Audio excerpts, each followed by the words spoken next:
Punto semántico. No hay nada fuera del texto. El orden del discurso por Michel Foucault. Este es un texto editado en 1973 y con su primera edición a través del editorial de Tusquets de España. En el discurso que hoy debo pronunciar y en todos aquellos que quizá durante años habré de pronunciar aquí, habría preferido poder deslizarme subrepticiamente. Más que tomar la palabra, habría preferido verme envuelto por ella y transportado más allá de todo posible inicio. Me habría gustado darme cuenta de que en el momento de ponerme a hablar ya me precedía una voz sin nombre desde hacía mucho tiempo. Me habría bastado entonces encadenar, proseguir la frase, introducirme sin ser advertido en sus intersticios, como si ella me hubiera hecho señas quedándose un momento interrumpida. No habría habido por tanto inicio, y en lugar de ser aquel de quien procede el discurso, yo sería más bien una pequeña laguna en el azar de su desarrollo, el punto de su posible desaparición. Me habría gustado que hubiese detrás de mí, con la palabra tomada hace tiempo, repitiendo de antemano todo cuanto voy a decir, una voz que hablase así. Hay que continuar. No puedo continuar. Hay que decir palabras mientras las haya. Hay que decirlas hasta que me encuentren, hasta el momento en que me digan extraña pena, extraña falta. Hay que continuar, quizás está ya hecho, quizá ya me han dicho, quizá me han llevado hasta el umbral de mi historia, ante la puerta que se abre ante mi historia.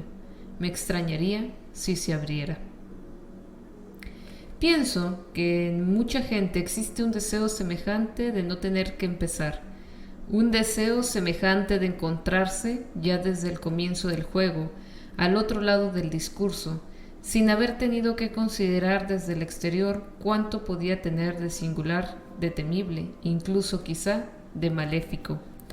A este deseo tan común, la institución responde de una manera irónica, dado que hace los comienzos solemnes, los rodea de un círculo de atención y de silencio y les impone, como si quisiera distinguirlos desde lejos, unas formas ritualizadas.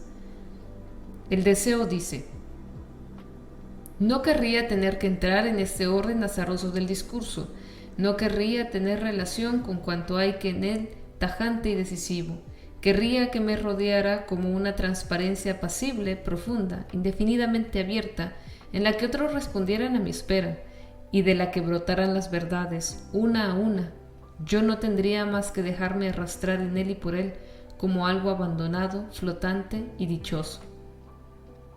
Y la institución responde: no hay por qué tener miedo de empezar. Todos estamos aquí para mostrarte que el discurso está en el orden de las leyes, que desde hace mucho tiempo se vela por su aparición, que se le ha preparado un lugar que le honra, pero que le desarma, y que si consigue algún poder, es de nosotros y únicamente de nosotros de quien lo obtiene. Pero quizás esta institución y este deseo no son otra cosa que dos réplicas opuestas a una misma inquietud. Inquietud con respecto a lo que es el discurso en su realidad material de cosa pronunciada o escrita.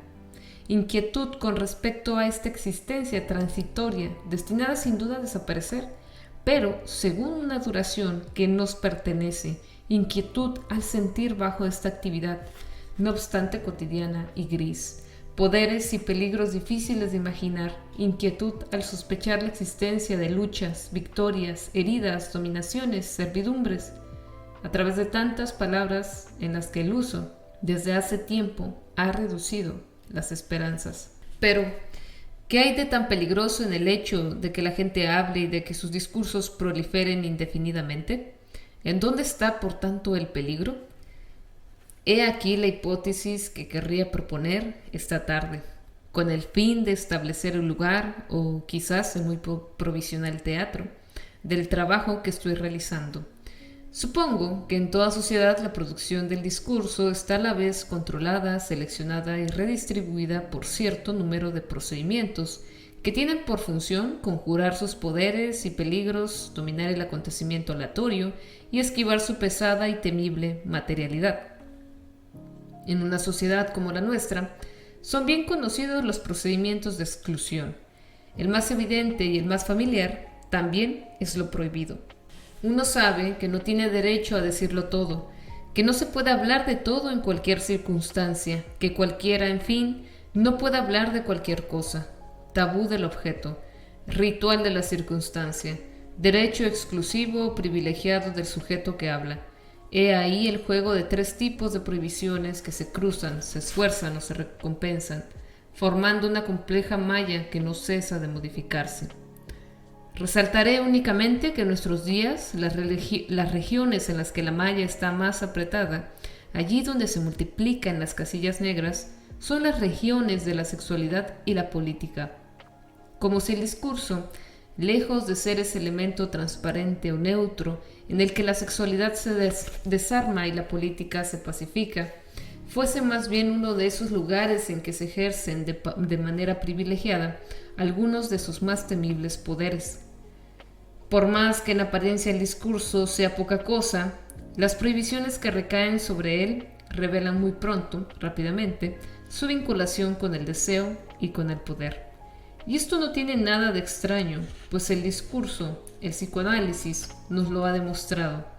No es simplemente lo que manifiesta o encubre el deseo, es también el objeto del deseo, pues la historia no deja de enseñárnoslo. El discurso no es simplemente aquello que traduce las luchas o los sistemas de dominación, sino aquello por lo que y por medio de lo cual se lucha, aquel poder del que quiere uno adueñarse.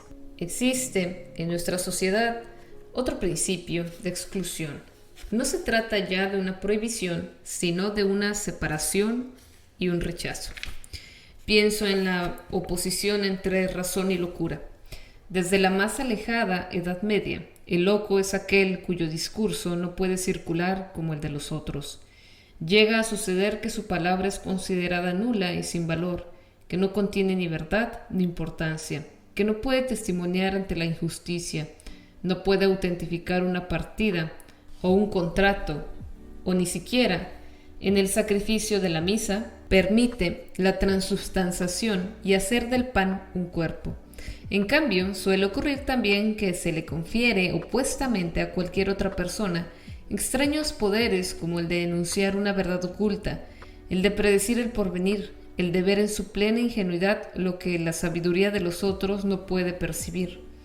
Resulta curioso constatar que en Europa, durante siglos, la palabra de loco no era escuchada, o si lo era, recibía la acogida de una palabra portadora de verdad. O bien caía en el olvido, rechazada tan pronto como era preferida, o era descifrada como una razón ingenua o astuta, una razón más razonable que la de la gente razonable. De todas formas, excluida o secretamente investida por la razón, en un sentido estricto, no existía. A través de sus palabras se reconocía la locura del loco. Ellas eran el lugar en la que se ejercía la separación, pero nunca eran recogidas o escuchadas. Nunca, antes de finales del siglo XVIII, se le había ocurrido a un médico la idea de querer saber lo que decía, cómo lo decía, por qué lo decía, en estas palabras que sin embargo originaban la diferencia. Todo ese inmenso discurso de loco regresaba al ruido, y no se le concedía la palabra más que simbólicamente, en el teatro en que se le exponía desarmado y reconciliado, puesto que en él desempeñaba el papel de verdad enmascarada. Se me puede objetar que todo esto actualmente ya está acabado o está acabándose, que la palabra de loco ya no está del otro lado de la línea de separación, que ya no es considerada algo nulo y sin valor, que más bien al contrario nos pone en disposición vigilante, que buscamos en ella un sentido, o el esbozo o las ruinas de una obra, y que hemos llegado a sorprender esta palabra de loco incluso en lo que nosotros mismos articulamos, en ese minúsculo desgarrón por donde se nos escapa lo que decimos. Pero tantas consideraciones no prueban que la antigua separación ya no actúe. Basta con pensar en todo el armazón de saber, a través del cual desciframos esta palabra. Basta con pensar en toda la red de instituciones que permite, el que sea médico o psicoanalista, escuchar esa palabra que permite al mismo tiempo al paciente manifestar o retener desesperadamente sus pobres palabras. Basta con pensar en todo esto para sospechar que la línea de separación, lejos de borrarse, actúa de otra forma, según líneas diferentes, a través de nuevas instituciones y con efectos que en absoluto son los mismos. Y aun cuando el papel del médico no fuese sino el de escuchar una palabra, al fin libre, la escucha se ejerce siempre manteniendo la cesura. Escucha de un discurso que está investido por el deseo y que se supone para su mayor exaltación o para su mayor angustia, cargado de terribles poderes. Si bien es necesario el silencio de la razón para curar los monstruos, basta que el silencio esté alerta para que la separación persista. Quizás es un tanto aventurado considerar la oposición entre lo verdadero y lo falso como un tercer sistema de exclusión, junto a aquellos de los que acabo de hablar. ¿Cómo van a poder compararse razonablemente la coacción de la verdad con separaciones como esas? Separaciones que son arbitrarias desde el comienzo o que cuando menos se organizan en torno a contingencias históricas, que no solo son modificables, sino que están en perpetuo desplazamiento, que están sostenidas por todo un sistema de instituciones que las imponen y las acompañan en su vigencia y que finalmente no se ejercen sin coacción y sin cierta violencia? Desde luego, si uno se sitúa en el nivel de una proposición en el interior de un discurso, la separación entre lo verdadero y lo falso no es ni arbitraria, ni modificable, ni institucional, ni violenta. Pero si uno se sitúa en otra escala, si se plantea la cuestión de saber cuál ha sido y cuál es constantemente, a través de nuestros discursos, esa voluntad de verdad que ha atravesado tantos siglos de nuestra historia, o cuál es en su forma general el tipo de separación que rige nuestra voluntad de saber, es entonces, quizá, cuando se ve dibujarse algo así como un sistema de exclusión, sistema histórico, modificable, institucionalmente coactivo. Separación históricamente constituida, sin duda alguna, pues todavía en los poetas griegos del siglo VI, el discurso verdadero, en el más intenso y valorado sentido de la palabra, el discurso verdadero por el cual se tenía respeto y terror, aquel al que era necesario someterse porque reinaba, era el discurso pronunciado por quien tenía el derecho y según el ritual requerido, era el discurso que decidía la justicia y la atribuía a cada uno de su parte. Era el discurso que, profetizando el porvenir, no solo anunciaba lo que iba a pasar, sino que contribuía a su realización, arrastraba consigo la adhesión de los hombres y se engarzaba así con el destino. Ahora bien, he aquí que un siglo más tarde la verdad superior no residía ya más en lo que era el discurso o en lo que hacía, sino que residía en lo que decía. Llegó un día en que la verdad se desplazó del acto ritualizado, eficaz y justo, de enunciación hacia el enunciado mismo, hacia su sentido, su forma, su objeto, su relación con su referencia. Entre Hesíodo y Platón se establece cierta separación disociando el discurso verdadero y el discurso falso. Separación nueva, pues en lo sucesivo el discurso verdadero ya no será el discurso precioso y deseable, pues ya no será el discurso ligado al ejercicio del poder. El sofista ha sido expulsado. Sin duda, esta separación histórica ha dado su forma general a nuestra voluntad de saber. Sin embargo, no ha cesado de desplazarse. Las grandes mutaciones científicas quizá puedan a veces leerse como consecuencias de un descubrimiento, pero pueden leerse también como aparición de formas nuevas de la voluntad de verdad. Hubo sin duda una voluntad de verdad en el siglo XIX que no coincide ni por las formas que pone en juego, ni por los tipos de objetos a los que se dirige, ni por las técnicas en que se apoya, con la voluntad de saber que caracterizó la cultura clásica. Retrocedamos un poco.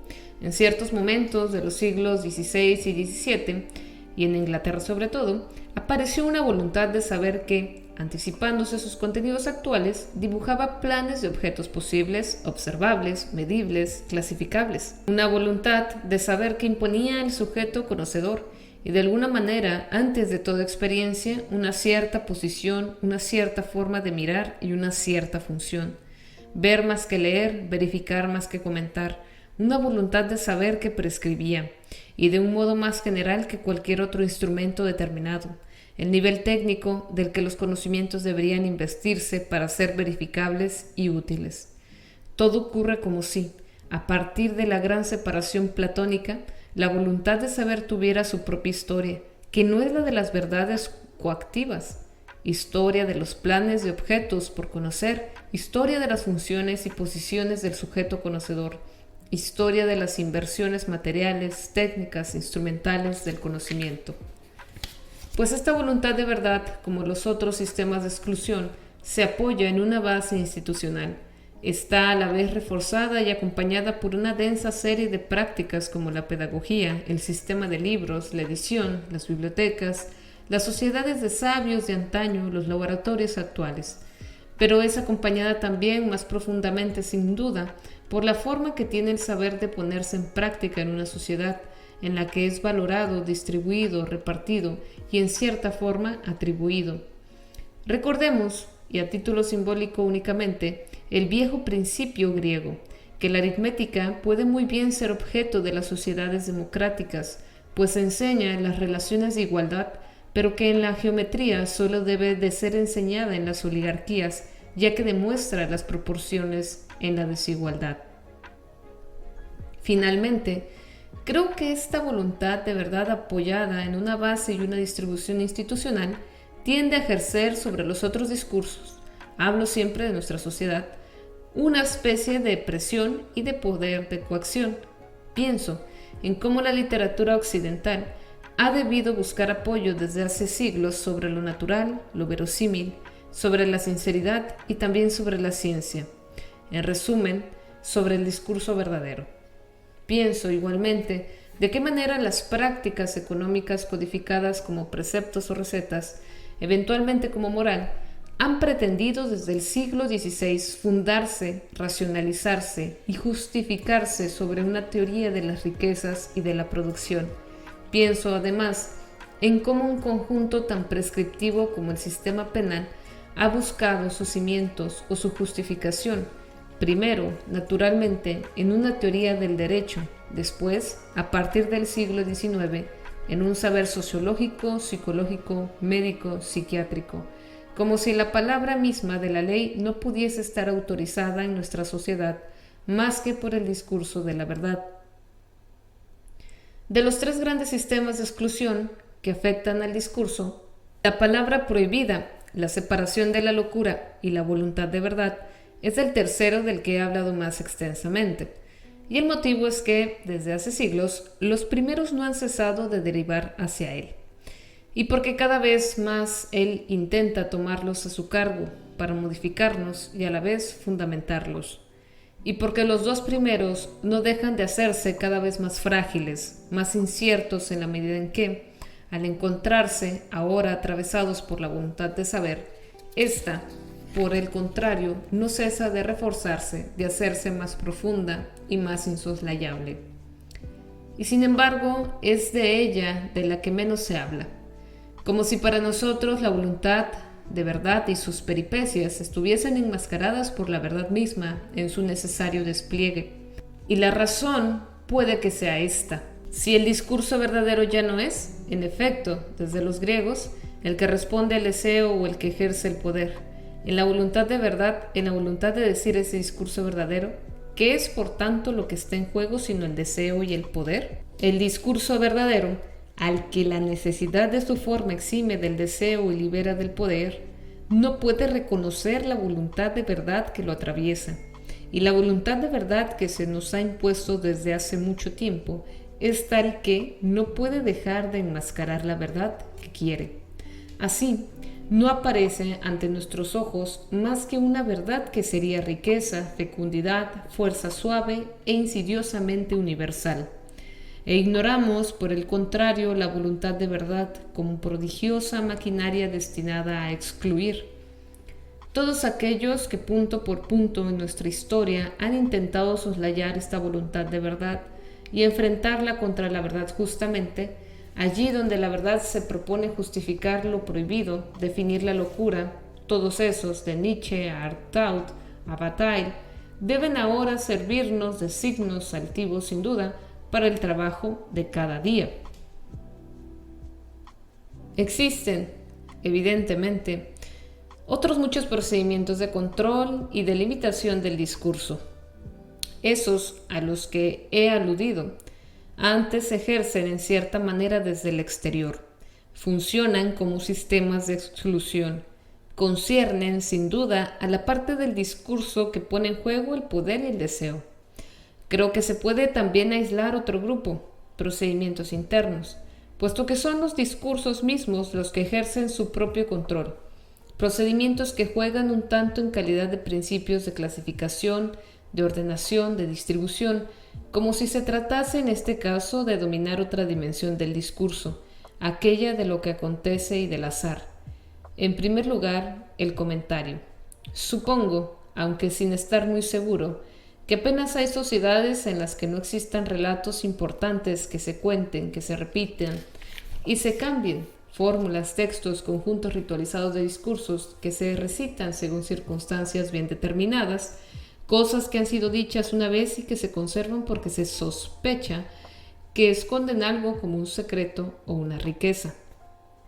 En resumen, puede sospecharse que hay regularmente en las sociedades una especie de nivelación entre discursos, los discursos que se dicen en el curso de los días y de las conversaciones, y que desaparecen con el acto mismo que los ha pronunciado, y los discursos que están en el origen de cierto número de actos, nuevos de palabras que los reanudan, los transforman o hablan de ellos. En resumen, discursos que, indefinidamente más allá de su formulación, son dichos, permanecen dichos y están todavía por decir.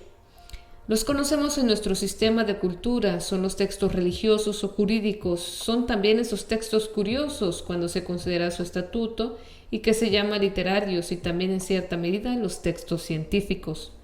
Es cierto que esta diferencia no es ni estable, ni constante, ni absoluta. No existe, por un lado, la categoría dada, ya de una vez para siempre, de los discursos fundamentales o creadores, y después, por otro, la masa de aquellos que solo repiten, glosan o comentan. Bastantes textos importantes se oscurecen y desaparecen, y ciertos comentarios toman el lugar de los primeros. Pero por más que sus puntos de aplicación cambien, la función permanece y el principio de cierto desfase no deja de ponerse continuamente en juego. La desaparición radical de este desnivel no puede ser nunca más que juego, utopía o angustia. Juego al estilo de Borges, de un comentario que no fuese otra cosa más que la reaparición palabra a palabra, pero esta vez solemne y esperada, de lo que comenta. Juego también de una crítica que hablase infinitamente de una obra que no existiese. Sueño lírico de un discurso que renaciese absolutamente nuevo e inocente en cada uno de sus puntos y que reapareciese sin cesar en toda su frescura, partiendo de los sentimientos, de los pensamientos o de las cosas.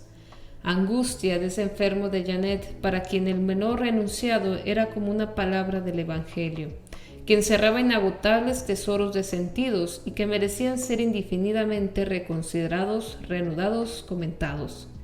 Cuando pienso, decía en el momento en que se ponía a leer o escuchar. Cuando pienso en esta frase que va a irse hacia la eternidad y que quizá todavía no he comprendido completamente. Pero, ¿no se observa que se trata de anular cada vez uno de los términos de la relación y no de suprimir la relación misma? Relación que no deja de modificarse a través de los tiempos, relación que en una época dada adquiere formas múltiples y divergentes. La exégesis jurídica es muy diferente, y esto desde hace bastante tiempo, del comentario religioso. Una sola y misma obra literaria puede dar lugar simultáneamente a tipos de discursos muy diferentes. La Odisea como primer texto es repetida en la misma época en la traducción de Verart, en infinitas explicaciones de textos en el Ulises de Joyce. Por el momento, quisiera limitarme a indicar que lo que se llama globalmente un comentario El desfase entre el primer y el segundo texto representa dos cometidos solidarios. Por una parte, permite construir indefinidamente nuevos discursos. El desplome del primer texto, su permanencia, su estatuto de discurso, siempre es reactualizable. El sentido múltiple u oculto del cual parece ser poseedor, la reticencia y la riqueza esencial que se le supone, todo eso funda una posibilidad abierta de hablar. Pero, por otra parte, el comentario no tiene por cometido, cualesquiera que sean las técnicas utilizadas, más que el decir por fin lo que estaba articulado silenciosamente allá lejos. Debe, según una paradoja, que siempre desplaza, pero a la cual nunca escapa, decir por primera vez aquello que sin embargo había sido ya dicho. El cabrilleo indefinido de los comentarios es activado desde el interior por el sueño de una repetición enmascarada. En su horizonte no hay quizá nada más que lo que era su punto de partida, la simple recitación. El comentario conjura al azar el discurso al tenerlo en cuenta. Permite decir otra cosa aparte del texto mismo, pero con la condición de que sea ese mismo texto el que se diga y en cierta forma el que se realice. La multiplicidad abierta y el azar son transferidos por el principio del comentario de aquello que podría ser dicho sobre el número, la forma, la máscara, la circunstancia de la repetición. Lo nuevo no está en lo que se dice, sino en el acontecimiento de su retorno. Creo que existe otro principio de enrarecimiento de un discurso, y hasta cierto punto es complementario del primero. Se refiere al autor no considerado desde luego como el individuo que habla y que ha pronunciado o escrito un texto, sino el autor como principio de agrupación del discurso, como unidad y origen de sus significaciones, como foco de su coherencia. Este principio no actúa en todas sus partes ni de forma constante. Alrededor de nosotros existen bastantes discursos que circulan sin que su sentido o su eficacia tengan que venir avalados por un autor al cual se les atribuiría. Por ejemplo, conversaciones cotidianas inmediatamente olvidadas, decretos o contratos que tienen necesidad de firmas pero no de autor, fórmulas técnicas que se transmiten en el anonimato. Pero en los terrenos en los que la atribución a un autor es indispensable, literatura, filosofía, ciencia, se advierte que no posee siempre la misma función. En el orden del discurso científico, la atribución a un autor era, durante la Edad Media, un indicador de su veracidad. Se consideraba que una proposición venía justificada por su autor incluso para su valoración científica. Desde el siglo XVII, esta función no ha dejado de oscurecerse en el discurso científico. Apenas funciona más que para dar el nombre a un teorema, a un efecto, a un ejemplo, a un síndrome. Por el contrario, en el orden del discurso literario, y a partir de esa misma fecha, la función del autor no ha hecho sino reforzarse. A todos aquellos relatos, a todos aquellos poemas, a todos aquellos dramas o comedias que se dejaban circular durante la Edad Media. En un anonimato al menos relativo. He aquí, ahora, se les pide y se les exige que digan de dónde se proceden, quién los ha escrito. Se pide que el autor rinda cuenta de la unidad del texto que antepone a su nombre y se le pide que revele, o al menos que manifieste ante él, el sentido oculto que lo recorre. Se le pide que lo articule con su vida personal y con sus experiencias vividas, con la historia real que lo vio nacer. El autor es quien da al inquietante lenguaje de la ficción sus unidades, sus nudos de coherencia, su inserción en lo real. Sé bien que se me va a decir, pero usted habla del autor tal como la crítica lo reinventa después, cuando ya le ha llegado la muerte y de él no queda más que una masa enmarañada de galimatías. Entonces se hace necesario, para poner cierto orden ante todo eso, imaginar un proyecto, una coherencia, una temática que se pide a la conciencia o a la vida de un autor, quizás en efecto un tanto ficticio. Pero eso no impide que haya existido este autor real, ese hombre que hace irrupción en medio de todas las palabras usadas, proyectando en ellas su genio o su desorden. Sería absurdo, desde luego, negar la existencia del individuo que escribe e inventa. Pero pienso que, al menos desde hace algún tiempo, el individuo que se pone a escribir un texto en cuyo horizonte merodea una posible obra, vuelve a asumir la función del autor, lo que escribe y lo que no escribe, lo que perfila incluso en calidad de borrador provisional, como bosquejo de la obra, y lo que deja caer como declaraciones cotidianas. Todo ese juego de diferencias está prescrito, pero la función de autor, tal como él la recibe de su época o tal como a su vez la modifica, pues puede muy bien alterar la imagen tradicional que se tiene del autor. Es a partir de una nueva posición del autor cómo podrá hacerse resaltar de todo lo que habría podido decir, de todo cuanto dice, todos los días, en todo instante, el perfil todavía vacilante de su obra. El comentario limitaba el azar del discurso por medio del juego de una identidad, que tendría la forma de la repetición y de lo mismo. El principio del autor limita ese mismo azar por el juego de una identidad que tiene la forma de la individualidad y del yo. Sería necesario reconocer también en lo que se llama no las ciencias, sino las disciplinas, otro principio de limitación.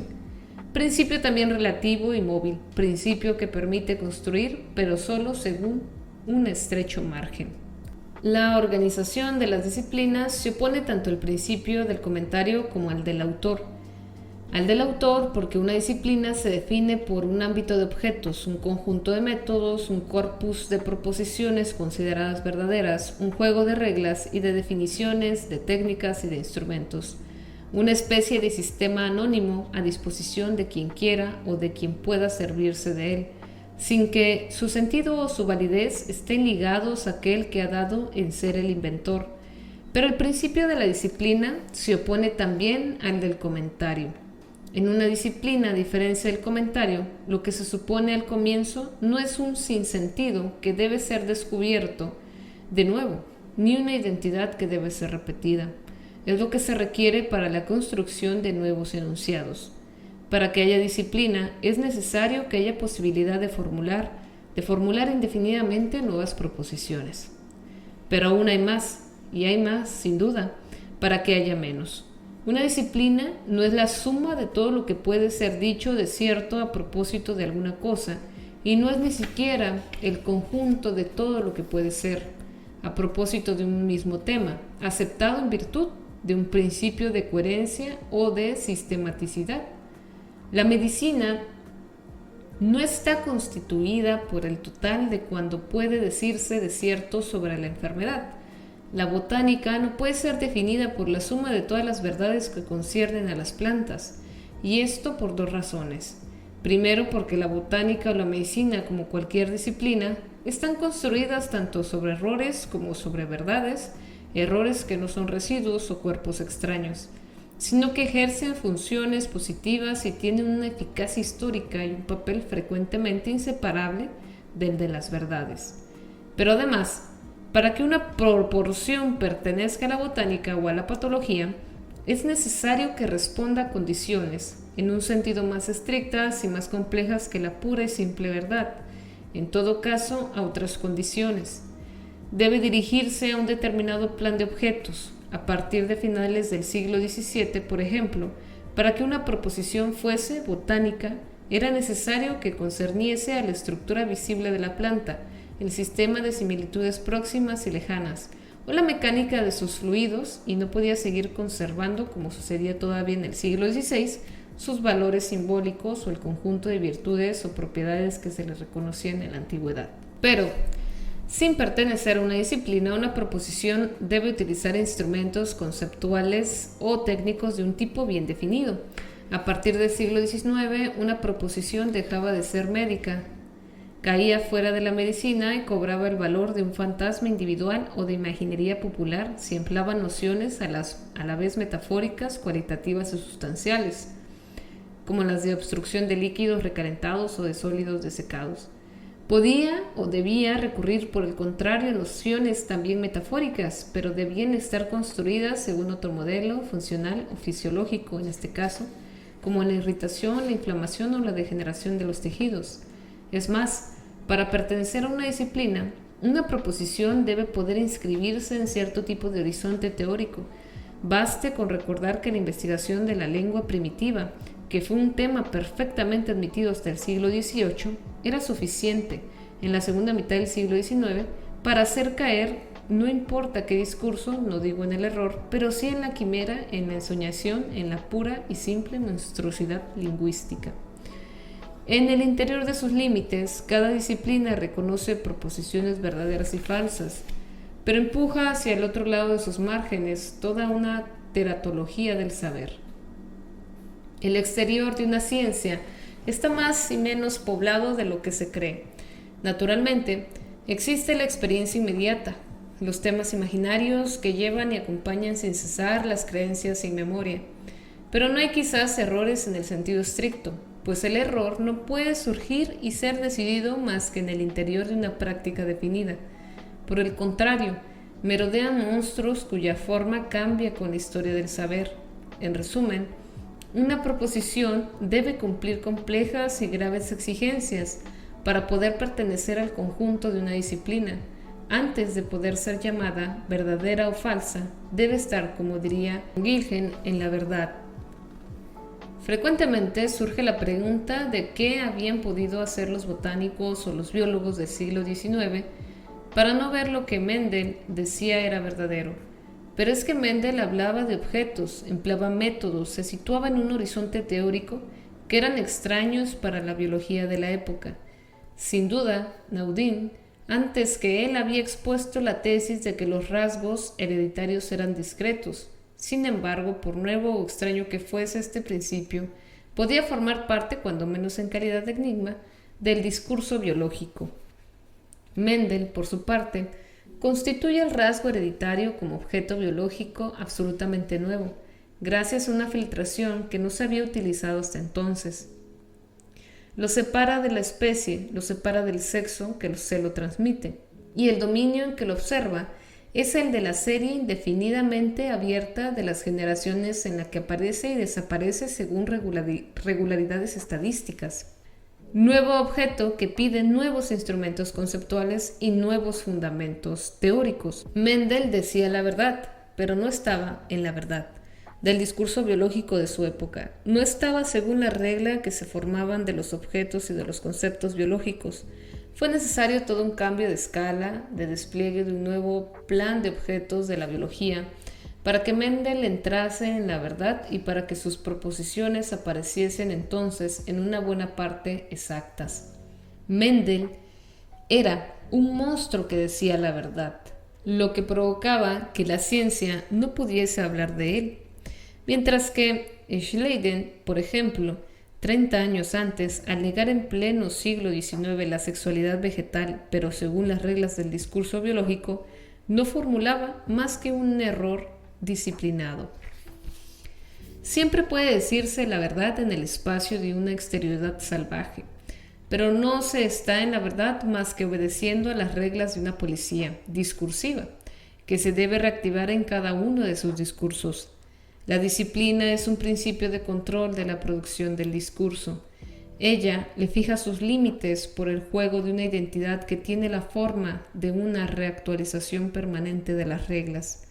Se tiene el hábito de ver en la fecundidad un autor, en la multiplicidad de sus comentarios, en el desarrollo de una disciplina, una serie de recursos infinitos para la creación de los discursos. Quizá, pero no por ello, pierden su carácter de principios de coacción.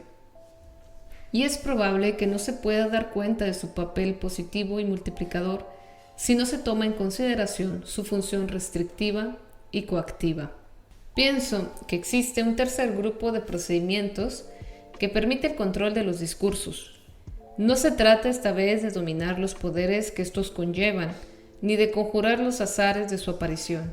Se trata de determinar las condiciones de su utilización, de imponer a los individuos que los dicen cierto número de reglas y no permitir de esta forma el acceso a ellos a todo el mundo. Enrarecimiento esta vez de los sujetos que hablan. Nadie entrará en el orden del discurso si no satisface ciertas exigencias o si no está de entrada cualificado para hacerlo. Para ser más preciso, No todas las partes del discurso son igualmente accesibles e inteligibles. Algunas están claramente protegidas, diferenciadas y diferenciantes, mientras que otras aparecen casi abiertas a todos los vientos y se ponen sin restricción previa disposición de cualquier sujeto que hable. Me gustaría recordar una anécdota sobre este tema de una belleza tan grande que nos estremece, que sea verdad. Concentra en una sola figura todas las coacciones del discurso. Las que limitan sus poderes, las que dominan sus apariciones aleatorias, las que seleccionan a los sujetos que pueden hablar.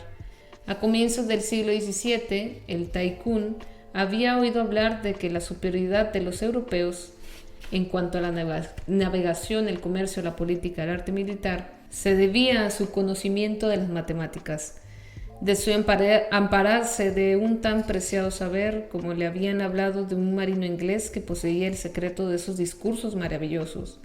Lo hizo llevar a su palacio y allí lo retuvo. A solas con él tomó lecciones. Aprendió matemáticas, mantuvo en efecto el poder y vivió largo tiempo. Y hasta el siglo XIX no existieron matemáticos japoneses. Pero la anécdota no termina aquí. Tiene su vertiente europea.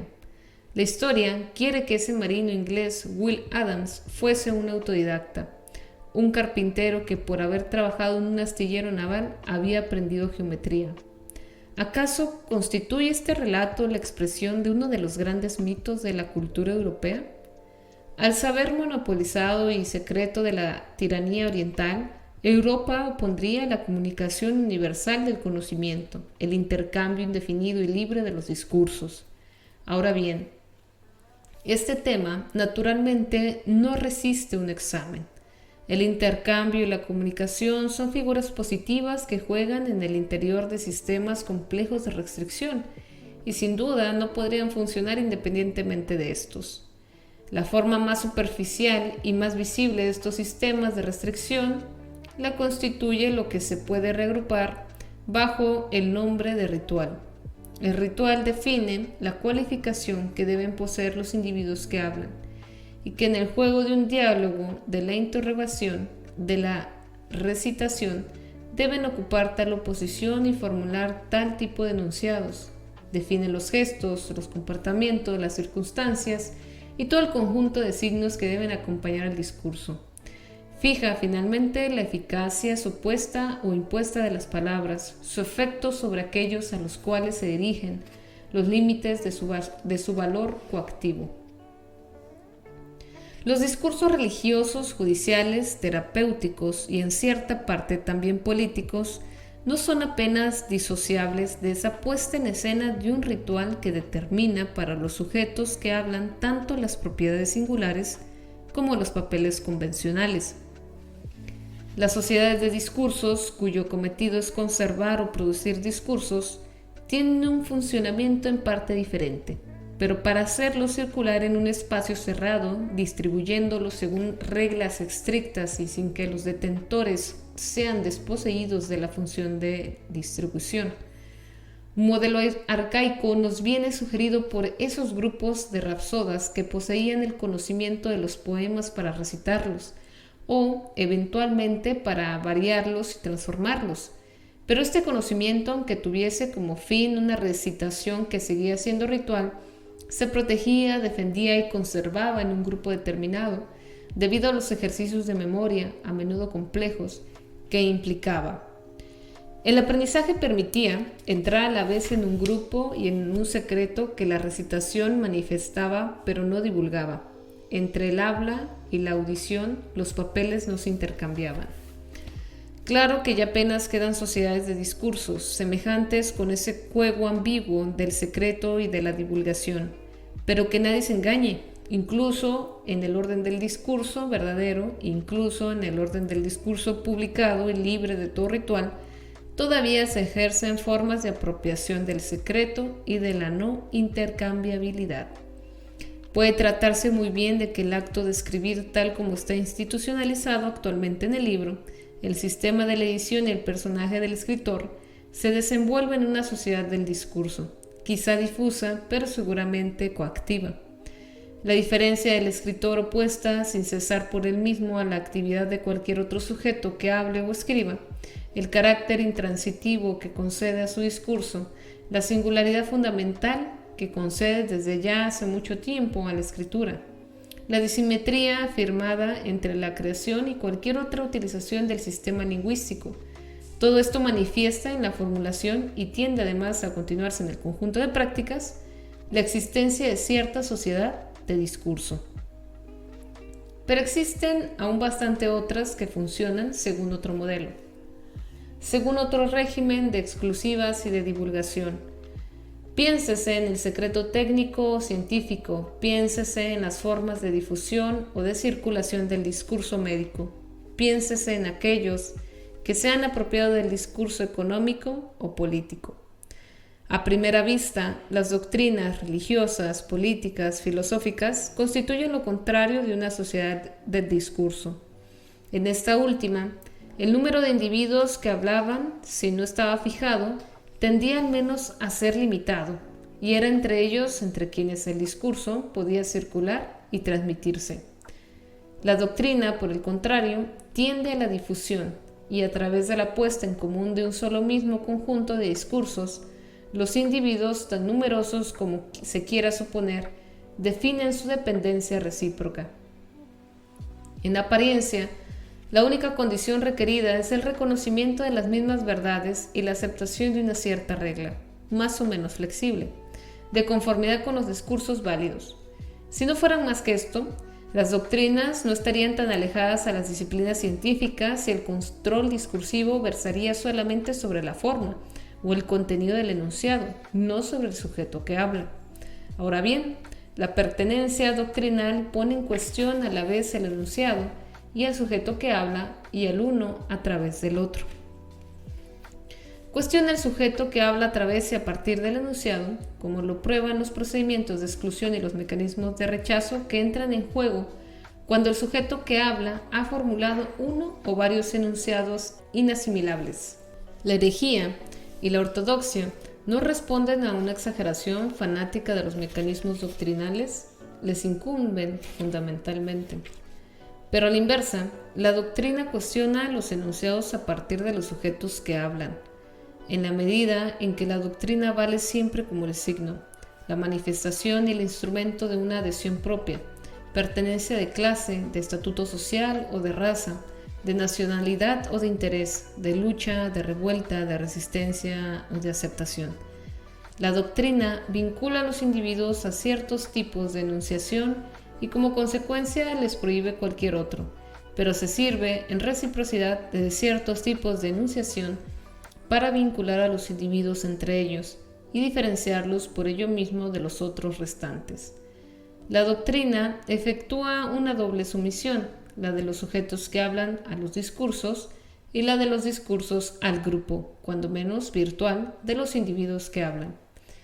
Finalmente, en una escala más amplia, hay que reconocer grandes hendiduras en lo que podría llamarse la adecuación social del discurso.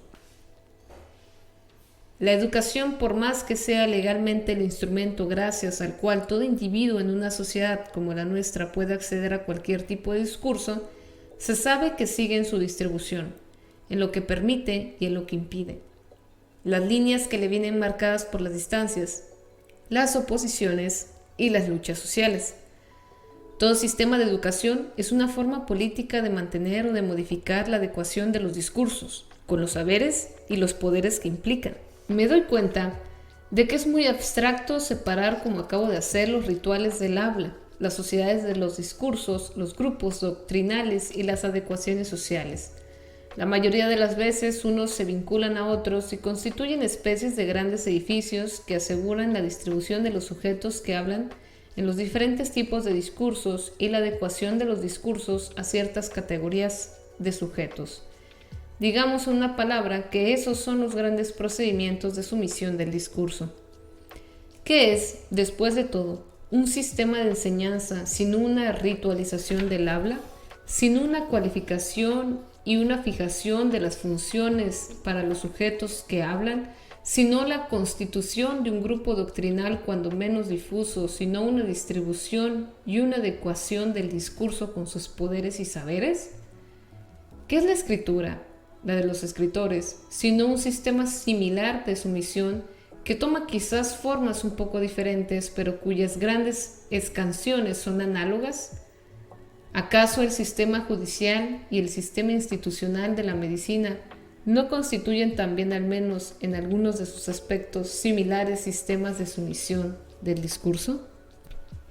Me pregunto si algunos temas de la filosofía no surgieron para responder a estos juegos de limitaciones y exclusiones, y quizás también para reforzarlos. Para responder primero, proporcionando una verdad ideal como ley del discurso y una racionalidad inmanente como principio de sus desarrollos, acompañándolos también de una ética del conocimiento que no promete la verdad más que al deseo de la verdad misma y al solo poder de pensarla. Después, para reforzarlos por medio de una denegación que estriba esta vez en la realidad específica del discurso en general. Desde que fueron excluidos los juegos y el comercio de los sofistas, desde que se ha amordazado con mayor o menor seguridad sus paradojas, parece que el pensamiento occidental haya velado porque en el discurso haya el menor espacio posible entre el pensamiento y el habla. Parece que haya velado porque discurrir parezca únicamente como un aporte entre el pensamiento y el habla. Se trataría de un pensamiento revestido de sus signos y hecho visible por las palabras, o a la inversa. De eso resultarían las propias estructuras de la lengua puestas en juego, produciendo un efecto de sentido. Esta antigua elisión de la realidad del discurso en el pensamiento filosófico ha tomado bastantes formas en el curso de la historia. Recientemente ha vuelto a aparecer bajo el aspecto de varios temas que nos resultan familiares. Pudiera darse que el tema del sujeto fundador permitiese elidir la realidad del discurso. El sujeto fundador, en efecto, se encarga de animar directamente con sus objetivos las formas vacías del lenguaje. Es él quien, atravesando el espesor o la inercia de las cosas vacías, recupera de nuevo en la intuición el sentido que allí se encontraba depositado. Es él, igualmente, quien, del otro lado del tiempo, funda horizontes de significados que la historia no tendrá después más que explicitar, y en las que las proposiciones, las ciencias, los conjuntos deductivos encontrarán en resumidas cuentas su fundamento. En su relación con el sentido, el sujeto fundador dispone de signos, de marcas, de indicios, de letras, pero no tiene necesidad para manifestarlos de pasar por la instancia singular del discurso. El tema que está frente a el tema de la experiencia originaria, desempeña un papel análogo. Supone que, a ras de la experiencia, antes incluso de que haya podido retomarse en la forma de un cogito, hay significaciones previas, ya dichas de alguna manera, que recorrían el mundo, lo disponían a nuestro alrededor y daban acceso desde el comienzo a una especie de primitivo reconocimiento. Así, una primera complicidad con el mundo fundamentaría para nosotros la posibilidad de hablar de él, en él, de designarlo y nombrarlo, juzgarlo y finalmente conocerlo en la forma de la verdad. Si hay discurso, ¿qué puede ser entonces en su legitimidad sino una discreta lectura? Las cosas murmuran ya en un sentido que nuestro lenguaje no tiene más que hacer flotar, y este lenguaje, desde su más rudimentario proyecto, nos hablaba ya de un ser del que es como la nervadura. El tema de la mediación universal sigue siendo, creo, una forma de elidir la realidad del discurso, y esto a pesar de la apariencia, pues parece a primera vista que el reencontrar por todas partes el movimiento de un logos que eleva las singularidades hasta el concepto y que permite la conciencia inmediata desplegar finalmente toda la real racionalidad del mundo, es el discurso mismo lo que se coloca en el centro de la especulación. Pero este logos, a decir verdad, no es en realidad más que un discurso ya pronunciado, o más bien son las mismas cosas y los acontecimientos los que se hacen insensiblemente discurso desplegando el secreto de su propia esencia. El discurso no es apenas más que la reverberación de una verdad que nace ante sus propios ojos, y cuando todo puede finalmente tomar la forma del discurso, Cuando todo puede decirse y cuando todo puede decirse el discurso a propósito de todo, es porque todas las cosas, habiendo manifestado e intercambiado sus sentidos, pueden volverse la interioridad silenciosa de la conciencia de sí. Bien sea pues en una filosofía del sujeto fundador, en una filosofía de la experiencia originaria o en una filosofía de la mediación universal, el discurso no es nada más que un juego de escritura en el primer caso, de lectura en el segundo, de intercambio en el tercero. Y ese intercambio, esa lectura, esa escritura, nunca ponen en juego más que los signos. El discurso se anula así en su realidad, situándose al servicio del significante. ¿Qué civilización en apariencia ha sido más respetuosa del discurso que la nuestra? ¿Dónde se lo ha honrado mejor? ¿Dónde aparece más radicalmente liberado de sus coacciones y universalizado? Ahora bien, me parece que bajo esta aparente veneración del discurso, bajo esta aparente logofilia, se oculta una especie de temor. Todo pasa como si prohibiciones, barreras, umbrales, límites se dispusieran de manera que se domine al menos en parte la gran proliferación del discurso, de manera que su riqueza se aligere en la parte más peligrosa y que su desorden se organice según figuras que esquivan lo más incontrolable. Todo pasa como si se hubiese querido borrar hasta las marcas de su irrupción en los juegos del pensamiento y de la lengua. Hay sin duda en nuestra sociedad, y me imagino que también en todas las otras, pero según un perfil y escancisiones diferentes, una profunda logofobia, una especie de sordo temor contra esos acontecimientos, contra esa masa de cosas dichas, contra la aparición de todos esos enunciados, contra todo lo que puede haber allí de violento, de discontinuo, de batallador, y también de desorden y de peligro, contra ese gran murmullo incesante y desordenado de discurso.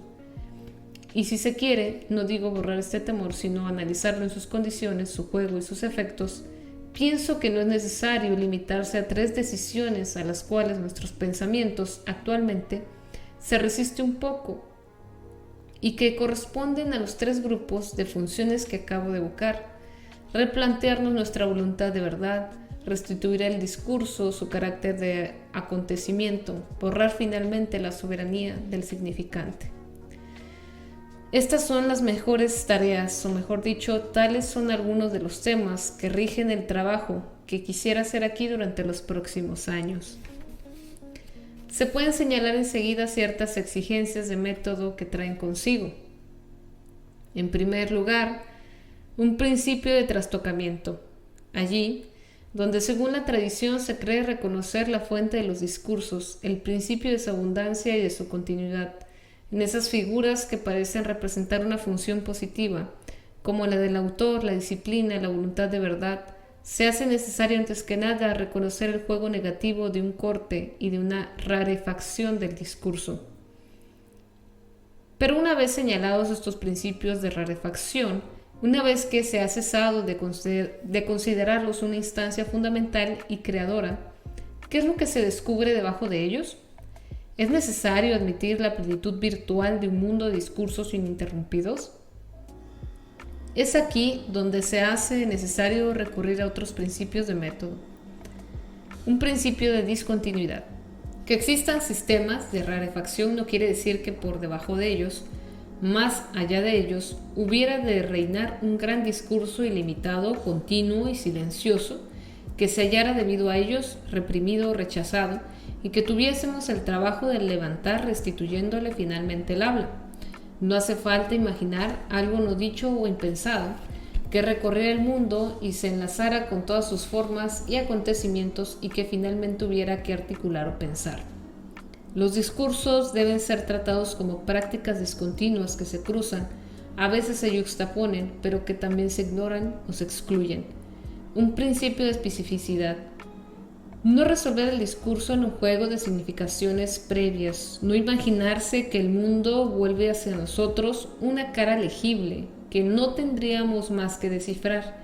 Él no es cómplice de nuestro conocimiento, no hay providencia prediscursiva que lo disponga a nuestro favor.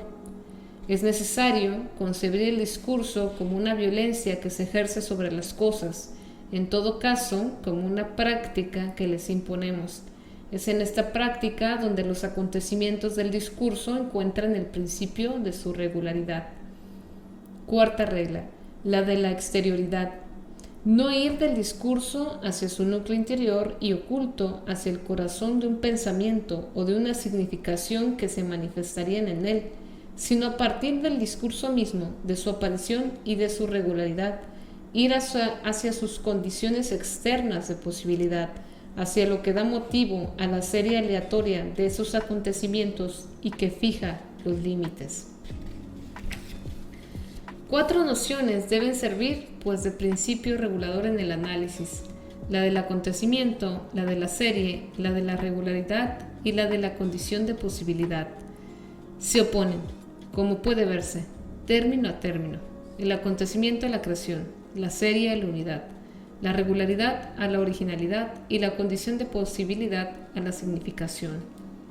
Estas 4 últimas nociones, significación, originalidad, unidad, creación, han dominado de una manera bastante general la historia tradicional de las ideas, donde de común acuerdo se buscaba el punto de la creación, la unidad de la obra, de una época o de un tema, la marca de la originalidad individual y el tesoro indefinido de las significaciones dispersas.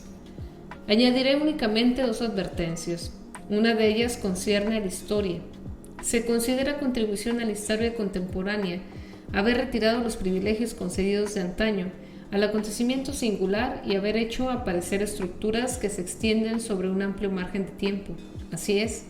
No estoy seguro, sin embargo, de que el trabajo de los historiadores se haya hecho precisamente en esta dirección, o más bien, no creo que haya una razón inversa entre la localización del acontecimiento y el análisis que se extiende sobre un amplio margen de tiempo. Me parece, por el contrario, que viene estrechando en su límite el tono del acontecimiento, viene impulsando el poder de la resolución del análisis histórico, hasta los discursos de apertura de sesiones, las actas notariales, los registros de parroquia, los registros portuarios comprobados año tras año, semana tras semana. Es como se han visto perfilar más allá de las batallas, decretos, dinastías o asambleas fenómenos masivos de alcance secundario o plurisecular. La historia, tal como se practica actualmente, no se aleja de los acontecimientos. Extiende, por el contrario, su campo sin cesar, descubre nuevas capas, más superficiales, más profundas, aísla conjuntos nuevos que a veces son numerosos, densos e intercambiables, a veces raros y decisivos. De las variaciones casi cotidianas de los precios se llega a las inflaciones seculares. Pero lo importante es que la historia no considere un acontecimiento sin definir la serie de lo que forma parte, sin especificar el tipo de análisis de la que depende, sin intentar conocer la regularidad de los fenómenos y los límites de probabilidad de su emergencia, sin interrogarse sobre las variaciones, las inflexiones y el ritmo de la curva, sin querer determinar las condiciones de las que dependen. Claro está que la historia desde hace mucho tiempo no busca ya comprender los acontecimientos a través de un juego de causas y efectos en la unidad informe de un gran devenir, vagamente homogéneo o duramente jerarquizado, pero no para recuperar estructuras anteriores, ajenas, hostiles al acontecimiento. Lo hace para establecer series distintas, entrecruzadas, a menudo divergentes, pero no autónomas, que permiten circunscribir el lugar del acontecimiento, los márgenes de su azar, las condiciones de su aparición. Las nociones fundamentales que se imponen actualmente no son las de la conciencia y de la continuidad, con los problemas que los son correlativos de la libertad y de la causalidad. No son tampoco las del signo y de la estructura, son las del acontecimiento y de la serie, con el juego de nociones con ellas relacionadas: regularidad, azar, discontinuidad, dependencia, transformación. Es por medio de un conjunto semejante cómo se articula este análisis de los discursos que yo defiendo, no desde luego sobre la temática tradicional que los filósofos de ayer tomaban todavía por la historia viva, sino sobre el trabajo efectivo de los historiadores. Pero por ello también este análisis plantea problemas filosóficos o teóricos verdaderamente graves.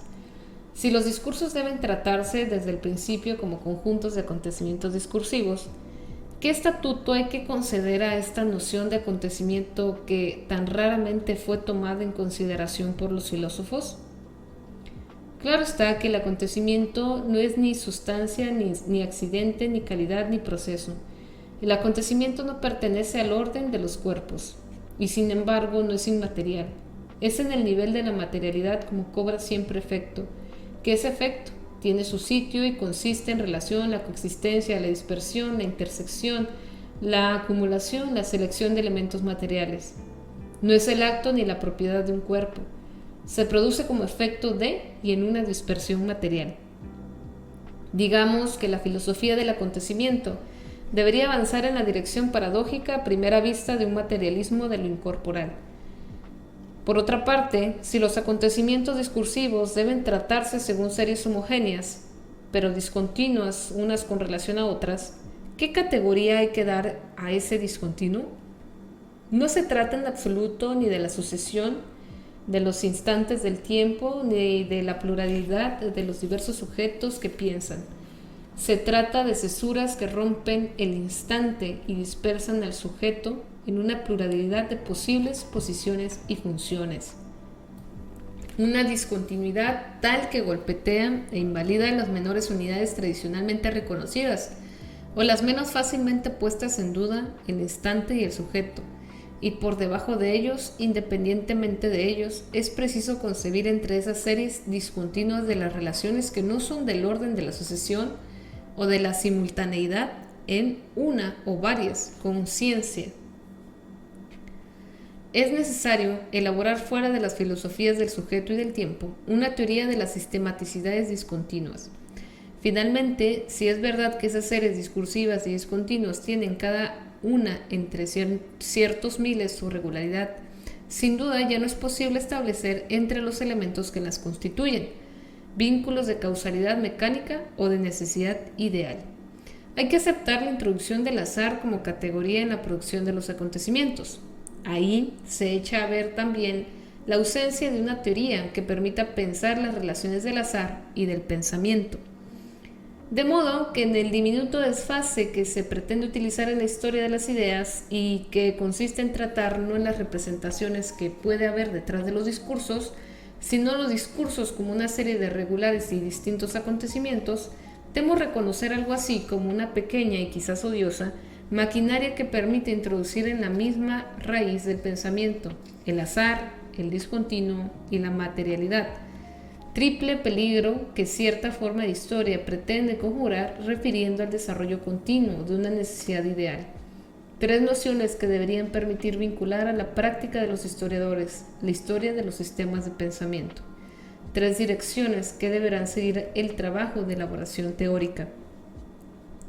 Siguiendo estos principios y refiriéndome a este horizonte, los análisis que me propongo hacer se disponen según dos conjuntos. Por una parte, el conjunto crítico, que utiliza el principio de trastocamiento, pretende acercar las formas de exclusión, de limitación, de apropiación a los que aludía anteriormente. Muestra cómo se han formado para responder a qué necesidades, cómo se han modificado y desplazado, qué coacción han ejercido efectivamente, en qué medida se han alterado.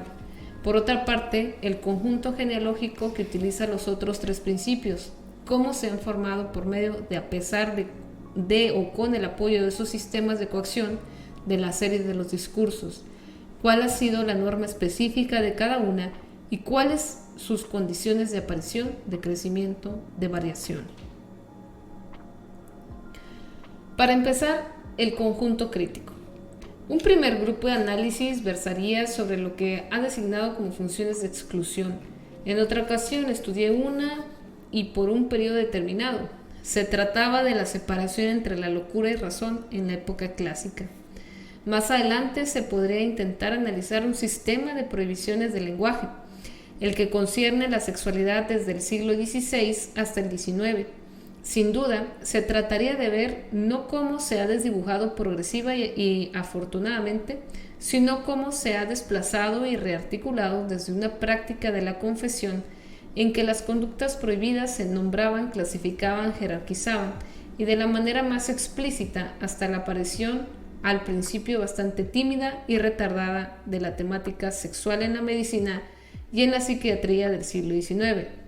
No son, naturalmente, más que indicaciones un tanto simbólicas, pero se puede ya apostar que las canciones no son aquellas que se cree y que las prohibiciones no ocupan siempre el lugar que se les ha supuesto. De momento quisiera dedicarme al tercer sistema de exclusión. Lo enfocaré de dos maneras. Por una parte, quisiera intentar señalar cómo se hizo, pero también cómo se repitió, prorrogó, desplazó esa elección de la verdad en cuyo interior estamos prendidos, pero que renovamos sin cesar. Me situaré primero en la época de la sofística y de su comienzo con Sócrates, o al menos con la filosofía platónica, para ver cómo el discurso eficaz, el discurso ritual, el discurso cargado de poderes y de peligros se ordenaba poco a poco hacia una separación entre el discurso verdadero y el discurso falso. Me situaré después en el paso del siglo XVI al XVII, en la época en que aparece en Inglaterra sobre todo una ciencia de la mirada, de la observación, de la atestiguación, cierta filosofía natural inseparable, sin duda, de la instauración de nuevas estructuras políticas, inseparable también de la ideología religiosa, nueva forma, seguramente, de la voluntad de saber. Finalmente, el tercer punto de referencia será el comienzo del siglo XIX, con los grandes actos fundadores de la ciencia moderna, la formación de una sociedad industrial y la ideología positivista que la acompaña. Tres cortes en la morfología de nuestra voluntad de saber, tres etapas de nuestro filisteísmo. Me gustaría también repetir la misma cuestión, pero desde un ángulo diferente. Medir el efecto de un discurso de pretensión científica, discurso médico, psiquiátrico y también sociológico, sobre ese conjunto de prácticas y de discursos prescriptivos que constituye el sistema penal. El estudio de los dictámenes psiquiátricos y su función en la penalidad serviría de punto de partida y de material de base para esos análisis. Asimismo, en esta perspectiva, pero a otro nivel, es como debería hacerse el análisis de los procedimientos de limitación de los discursos, entre los cuales he designado antes el principio de autor, el del comentario, el de la disciplina. Desde esta perspectiva puede programarse cierto número de estudios. Pienso, por ejemplo, en un análisis que versará sobre la historia de la medicina desde el siglo XVI al XIX. Se trataría no tanto de señalar los descubrimientos hechos o los conceptos utilizados, como de hacer nuevamente en la constitución del discurso médico, pero también en toda la institución que le sirve de apoyo, lo transmite y lo refuerza. ¿De qué manera se utilizaron el principio de autor, el del comentario, el de la disciplina? Intentar saber de qué manera se ejercitó el principio de gran autor. Hipócrates, Galeno, naturalmente, pero también Paracelso, Sydenham o Borges. ¿De qué manera se ejerció, y ya bien entrado el siglo XIX, la práctica del aforismo y del comentario? ¿De qué manera fue sustituida poco a poco la práctica del caso, de la colección de casos, del aprendizaje clínico de un caso concreto? ¿Según qué modelo ha intentado finalmente la medicina constituirse como disciplina, apoyándose primero en la historia natural, a continuación en la anatomía y la biología? Se podría también considerar de qué manera la crítica y la historia literaria han constituido el personaje del autor y la figura de la obra, utilizando y modificando y desplazando los métodos de exégesis religiosa, de la crítica bíblica, de la geografía de las vidas históricas o legendarias, de la autobiografía y de las memorias. Algún día habrá que estudiar también el papel que tuvo Freud en el saber psicoanalítico, muy diferente seguro del de Newton en física, muy diferente también del que puede tener un autor en el campo del discurso filosófico, que estuviese como Kant en el origen de otra manera de filosofar. He aquí, pues, algunos proyectos por lo que hace el aspecto crítico de la tarea para el análisis de las instancias del control discursivo. En cuanto al aspecto genealógico, concierte la formación efectiva de los discursos, bien en el interior de los límites de control, bien en el exterior, bien, más frecuentemente, de una parte y otra de la delimitación. La crítica analiza los procesos de rarefacción, pero también el reagrupamiento y la unificación de los discursos. La genealogía estudia su formación dispersa, discontinua, irregular a la vez. A decir verdad, estas dos tareas no son nunca separables. No hay, por una parte, las formas de rechazo, de exclusión, de reagrupamiento o de atribución, y después, por otra parte, a un nivel más profundo, el brote espontáneo de los discursos que, inmediatamente antes o después de su manifestación, se encuentran sometidos a la selección y al control. La formación regular del discurso puede integrar en ciertas condiciones y hasta cierto punto los procedimientos de control, e inversamente las figuras de control pueden tomar el cuerpo en el interior de una formación discursiva, así la crítica literaria como discurso constitutivo del autor. Así pues, toda tarea crítica que ponga en duda las instancias del control debe analizar al mismo tiempo las regularidades discursivas a través de las cuales se forman, y toda descripción genealógica debe tener en cuenta los límites que intervienen en las formaciones reales. Entre la empresa crítica y la empresa genealógica, la diferencia no es tanto de objeto de dominio como de punto de ataque, de perspectiva y de delimitación. Mencionaba antes un posible estudio, el de las prohibiciones que afectan el discurso de la sexualidad.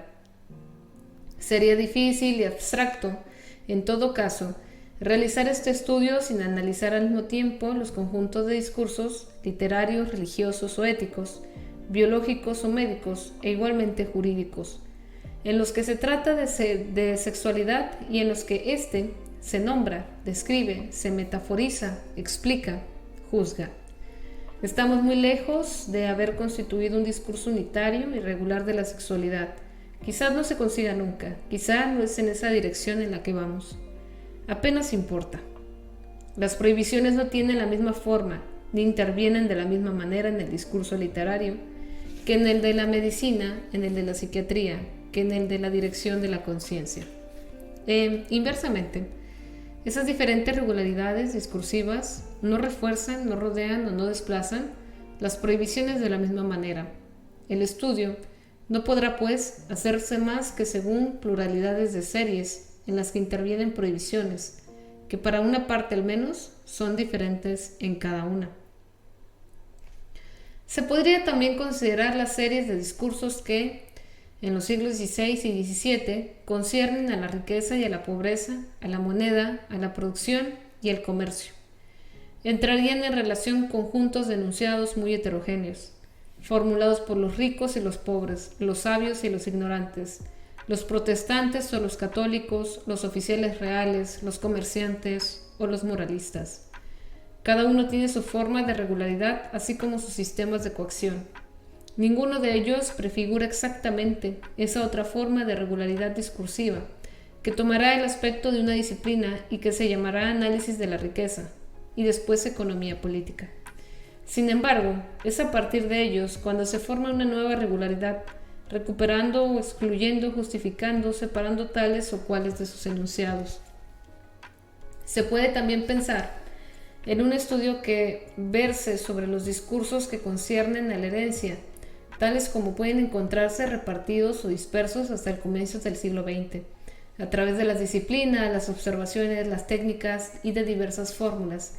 Se trataría entonces de mostrar por medio de qué juego, de articulaciones, esas series se han reorganizado en la figura, epistemológicamente coherente y reconocida por la institución de la genética. Este trabajo lo acaba de realizar Francois Jacobs con una brillantez y una ciencia difícilmente igualables. Así es como deben alternarse, apoyarse las unas en las otras y completarse las descripciones críticas y las descripciones genealógicas. La parte crítica del análisis se refiere a los sistemas de desarrollo del discurso. Intenta señalar, cercar esos principios de producción, de exclusión y de rareza del discurso. Digamos, para jugar con las palabras, que practica una desenvoltura aplicada. La parte genealógica se refiere, por el contrario, a las series de la conformación efectiva del discurso.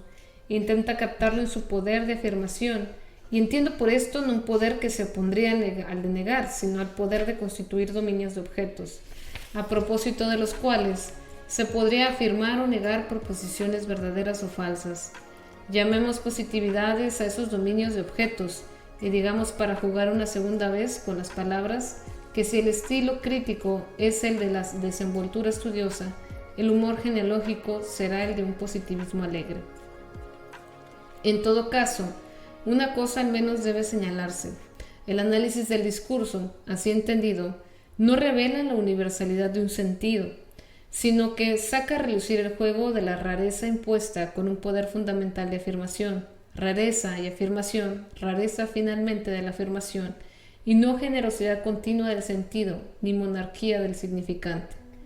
Y ahora que los que entienden lagunas de vocabulario digan, si les interesa más la música que la letra, que se trata de estructuralismo. Sé bien que no habría podido emprender estas investigaciones, cuyo perfil he intentado presentarnos, si no hubiera contado con la ayuda de modelos y apoyos. Creo que debo mucho a Dumézil, puesto que fue él quien me incitó al trabajo a una edad en la que yo creía todavía que escribir era un placer.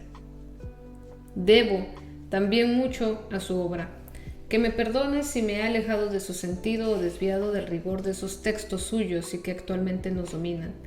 Él me enseñó a analizar la economía interna de un discurso muy distinto modo que por los métodos del exégesis tradicional o las del formalismo lingüístico. Él me enseñó a localizar de un discurso a otro, por el juego de las comparaciones, el sistema de correlaciones funcionales. Él me enseñó a describir las transformaciones de un discurso y las relaciones con la institución. Si he querido aplicar un método similar a discursos distintos de los relatos legendarios o míticos, la idea me vino, sin duda, de que tenía ante mis ojos los trabajos de los historiadores de las ciencias y sobre todo de Canguilhem. A él le debo haber comprendido que la historia de la ciencia no está prendida forzosamente en esta alternativa o crónica de los descubrimientos o descripciones de las ideas y opiniones que abordan la ciencia por el lado de su génesis indecisa o por el lado de sus recaídas exteriores, sino que se debía hacer la historia de la ciencia como un conjunto a la vez coherente, transformable, de modelos teóricos e instrumentos conceptuales. Pero pienso que es con Jean Hippolyte que con quien me liga una mayor deuda. Sé bien que su obra, a los ojos de muchos, se emplaza bajo el reino de Hegel, y que toda nuestra época, bien sea por la lógica o por la epistemología, bien sea por Marx o por Nietzsche, intenta escapar a Hegel, y todo lo que ha intentado decir anteriormente a propósito del discurso es bastante infiel al logos hegeliano. Pero escapar de verdad a Hegel supone apreciar exactamente lo que cuesta separarse de él. Esto supone saber hasta qué punto Hegel, insidiosamente quizá, se ha aproximado a nosotros. Esto supone saber lo que es todavía hegeliano en aquello que nos permite pensar contra Hegel y medir hasta qué punto nuestro recurso contra él es quizá todavía una astucia suya al término de la cual nos espera, inmóvil y en otra parte. Pues si más de uno está en deuda con Hipólite es porque infatigablemente ha recorrido para nosotros y antes que nosotros ese camino por medio del cual uno se separa de Hegel, se distancia, y por medio del cual uno se encuentra llevado de nuevo a él, pero de otro modo, para después verse obligado a dejarle nuevamente. En primer lugar, Hipólite se había ocupado de dar una presencia a esa sombra un poco fantasmal de Hegel, que merodeaba desde el siglo XIX y con lo que oscuramente se luchaba. Con la traducción de la fenomenología del espíritu, dio a Hegel a esa presencia, y la prueba de que Hegel mismo está bien presente en este texto francés está en que los alemanes han llegado a consultarlo para comprender mejor lo que por un instante al menos pasaba a ser la versión alemana. Jean Hippolyte o Hipólite ha buscado y recorrido todas las salidas de este texto, como si sin inquietud fuese esta. ¿Se puede todavía filosofar allí donde Hegel ya no es posible? ¿Puede existir todavía una filosofía que ya no sea hegeliana? ¿Aquello que no es hegeliano en nuestro pensamiento es necesariamente no filosófico? ¿Y aquello que es antifilosófico es forzosamente no hegeliano? De manera que de esta presencia de Hegel que él nos había dado, no pretendía ser solamente la descripción histórica y meticulosa. Quería ser un esquema de experiencia de la modernidad. ¿Es posible pensar según el modelo hegeliano la ciencia, la historia, la política y el sufrimiento de todos los días? Y a la inversa, quería hacer de nuestra modernidad la prueba del hegelianismo y como consecuencia de la filosofía. Para él, la relación con Hegel era el lugar de una experiencia, de un enfrentamiento en el que no se estaba nunca seguro de que la filosofía saliese vencedora. No se servía del sistema hegeliano como de un universo tranquilizador. Veía en él el riesgo extremo asumido por la filosofía. De ahí resultan, creo, los desplazamientos que operó, no digo en el interior de la filosofía hegeliana, sino sobre ella y sobre la filosofía, tal cual Hegel la concebía. De ahí también toda una inversión de temas. En lugar de concebir la filosofía como la totalidad finalmente capaz de pensarse y de rehacerse en el movimiento del concepto, Hipólite realizaba sobre el fondo de un horizonte infinito una tarea sin término. Despierta siempre temprano. Su filosofía no estaba nunca dispuesta a acabarse. Tarea sin término, tarea por tanto siempre recomenzada, dedicada a la forma y a la paradoja de la repetición. La filosofía como pensamiento inaccesible de la totalidad era para Hipólite lo que podía de haber de repetible en la extrema irregularidad de la experiencia. Era lo que se da y lo que se escurre como cuestión sin cesar recuperada en la vida, en la muerte, en la memoria. Así el tema hegeliano de la terminación sobre la conciencia es de sí, él lo transformaba en un tema de la interrogación repetitiva. Pero, puesto que era repetición, la filosofía no era ulterior al concepto, no tenía que proseguir al edificio de la abstracción, debía mantenerse siempre en un segundo plano, romper con sus generalidades adquiridas y exponerse nuevamente al contacto de la no filosofía. Debía aproximarse lo más cerca, no a lo que acaba, sino a lo que precede, aquello que no ha despertado todavía de su inquietud. Debería recuperar para pensarlos, no para reducirlos. La singularidad de la historia, las racionalidades regionales de la ciencia, la profundidad de la memoria en la conciencia. Aparece así el tema de una filosofía presente, inquieta, móvil a lo largo de su línea de contacto con la no filosofía, no existiendo sin embargo más que por ella, y revelando el sentido que esa no filosofía tiene para nosotros. Pues si ella está en ese contacto repetido con la no filosofía, ¿cuál es el comienzo de la filosofía? ¿Está ya secretamente presente en lo que no es ella, comenzando a formularse a medida voz en el murmullo de las cosas? Pero entonces, el discurso filosófico tal vez pierde su razón de ser, o bien, ¿debe ella comenzar con una fundación arbitraria y absoluta a la vez? Con ello, el tema hegeliano del movimiento propio del inmediato se ve reemplazado por el fundamento del discurso filosófico y de su estructura formal. Finalmente, el último desplazamiento que Jean Hippolyte operó en la filosofía, si la filosofía debe comenzar como un discurso absoluto, ¿qué sucede con la historia y qué es ese comienzo que empieza con ese individuo singular en una sociedad, en una clase social y en medio de luchas? Estos 5 desplazamientos que conducen al borde extremo de la filosofía hegeliana y que la hacen sin duda pasar al otro lado de sus propios límites, convocan, una por una, a las grandes figuras de la filosofía moderna que Jean Hippolyte no cesó de confrontar con Hegel. Marx y las cuestiones de historia, Fichte y el problema del comienzo absoluto de la filosofía, Bergson y el tema del contacto con la no filosofía, Kierkegaard y el problema de la repetición y de la verdad, Husserl y el tema de la filosofía como tarea infinita ligada a la historia de nuestra racionalidad. Y más allá de esas figuras filosóficas se advierte todos los dominios del saber que Jean Hippolyte invocaba alrededor de sus propias cuestiones, el psicoanálisis y la extraña lógica del deseo, las matemáticas y la formalización del discurso, la teoría de la información y su aplicabilidad en el análisis sobre lo vivo. En resumen, todos los dominios a partir de los cuales se pueden plantear la cuestión de una lógica y de una existencia que no dejan de anudar y desnudar los lazos. Creo que esta obra, articulada en algunos libros mayores, pero presente todavía más en sus investigaciones, en una enseñanza, en una perpetua tensión, en un estar alerta y en una generosidad diaria, en una responsabilidad aparente administrativa y pedagógica, es decir, en realidad doblemente política, ha cruzado, ha formulado los problemas fundamentales de nuestra época. Somos muchos los que tenemos una deuda infinita con él. Porque he tomado de él sin duda el sentido y la posibilidad de lo que hago, porque con bastante frecuencia me ha aclarado cuando ensayaba ciegas y he querido, colocar mi trabajo bajo su signo. Termino la presentación de mis propios proyectos invocándoles. Es hacia él, hacia su falta, hacia donde se cruzan las cuestiones que me planteo actualmente.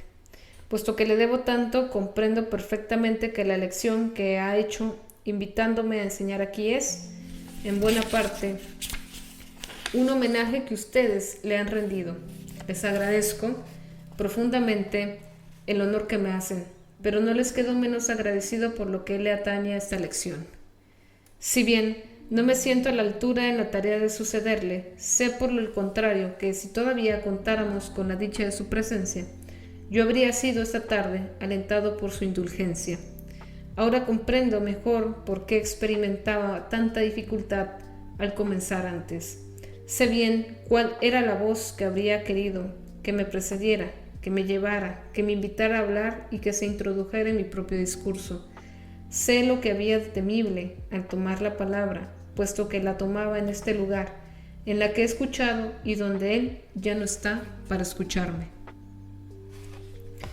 Esto fue el orden del discurso, un discurso dado en 1970, cuando sucedió a Jean Hippolyte en el Colegio de Francia, donde se hizo cargo de la Cátedra de Historia de los Sistemas de Pensamiento. El orden del discurso fue su lección inaugural del curso. Foucault resumió en este texto el núcleo de sus investigaciones y adelantó todo un programa de un futuro trabajo. A través de un minucioso análisis de las variadas formas de acceso a la palabra, de la marginalidad de determinados discursos o la controvertida voluntad de la verdad de la cultura occidental. A más de 40 años, este polémico y ejemplar discurso mantiene toda la espontaneidad creadora de una auténtica obra filosófica. Gracias por escuchar. No olvides seguirnos en las diversas redes sociales y gracias por escuchar.